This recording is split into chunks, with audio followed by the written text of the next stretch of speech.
How to reset an iPhone from the previous owner. To get started, first of all go ahead and open up the Settings application on your phone. Once you're here, tap on your Apple account at the very top of the screen.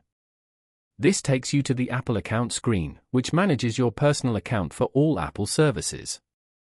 Scroll all the way to the bottom and tap on Sign Out. A pop-up will appear, asking if you want to erase this iPhone after signing out. Tap on the Erase this iPhone button to proceed.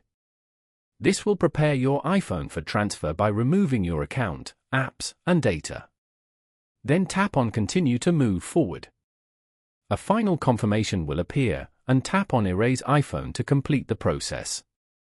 Following these steps, you can easily reset your iPhone from the previous owner. Thank you for watching. Please leave a like if this tutorial helped you, or leave a comment below if you have any questions related to the video.